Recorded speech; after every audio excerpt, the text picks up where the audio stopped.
বন্ধুত্ব কি? বর্তমানে আমরা স্বার্থ ছাড়া কোনো সম্পর্ক গড়ি না, কিন্তু দাপর যুগে ভগবান শ্রীকৃষ্ণ আমাদের শিখিয়েছিলেন বন্ধুত্বের আসল মানে। যে বন্ধুত্বে স্বার্থ নেই সেই বন্ধুত্ব চিরন্তন। ভালোবাসা তখন সত্য যখন তা পাওয়ার জন্য নয়, দেওয়ার জন্য।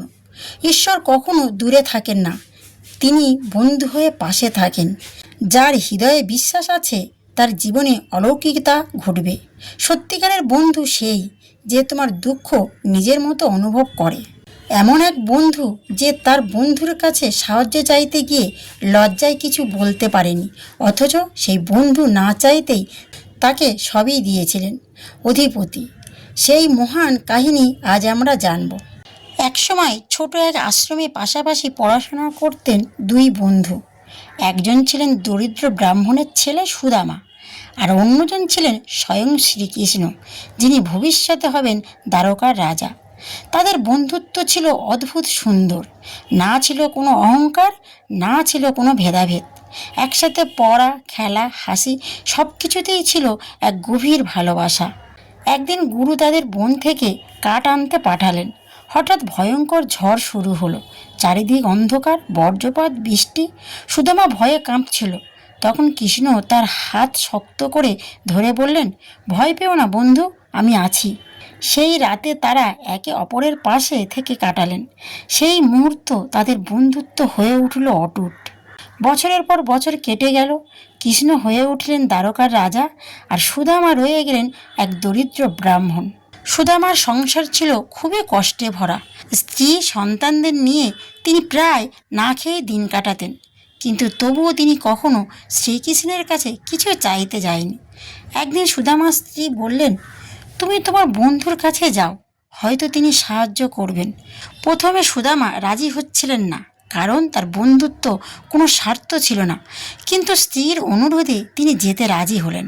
সুদামা যখন দ্বারকায় পৌঁছালো, তার ছেঁড়া কাপড়, ক্লান্ত শরীর দেখে কেউ চিনতে পারছিল না, কিন্তু কৃষ্ণ দূর থেকেই তাকে চিনে ফেলল। তিনি দৌড়ে এসে সুদামাকে জড়িয়ে ধরলেন আর বললেন, বন্ধু, এতদিন কোথায় ছিলে? রাজা হয়ে কৃষ্ণ তার বন্ধুকে সিংহাসনে বসালেন, নিজের হাতে তার পা ধুয়ে দিলেন। এই দৃশ্য দেখে সবাই অবাক হয়ে গেল। সুদামার লজ্জায় কৃষ্ণকে কিছু দিতে পারছিল না। তার কাছে ছিল শুধু এক মুঠো চিড়ে, যা তার স্ত্রী দিয়েছিলেন। কৃষ্ণ সেই চিড়ে দেখে আনন্দেই বললেন, এটাই আমার জন্য সবচেয়ে বড় উপহার বন্ধু। তিনি আনন্দ করে সেই চিড়ে খেতে লাগলেন, যেন তার স্বর্গীয় অমৃত। সুদামা কিছুই চায়নি কৃষ্ণর কাছে, শুধু বন্ধুর সাথে দেখা করতেই তিনি খুশি ছিলেন। কিন্তু যখন তিনি বাড়ি ফিরলেন, তখন দেখলেন তার কুঁড়েঘর হয়ে গেছে এক প্রাসাদ। তার পরিবার সুখে আছে। তিনি বুঝলেন কৃষ্ণ তার বন্ধুত্বের মূল্য দিয়েছেন, কিন্তু বিনিময়ে কিছু না চাওয়ার সেই ভালোবাসাকেই তিনি আশীর্বাদে ভরিয়ে দিয়েছেন। সুদামা তখন আকাশের দিকে তাকিয়ে বললেন, হে কৃষ্ণ, তুমি শুধু রাজা নও, তুমি আমার সত্যিকারের বন্ধু।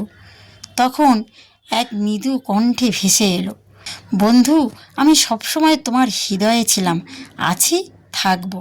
তাহলে বন্ধুরা, বন্ধুত্ব কখনো ধন সম্পদের উপর নির্ভর করে না, হৃদয়ের উপর নির্ভর করে। যে কিছু না চেয়েও ভালোবাসে, সে সবচেয়ে বেশি পায়। ঈশ্বর আমাদের পরীক্ষা নেন, কিন্তু কখনো আমাদের ছেড়ে যান না। নিঃস্বার্থ ভালোবাসাই জীবনের সবচেয়ে বড় সম্পদ। সত্যিকারের সম্পর্ক সময়ের সাথে নয়, বিশ্বাসের সাথে টিকে থাকে। তাহলে বন্ধুরা, আজ এখানেই শেষ করছি।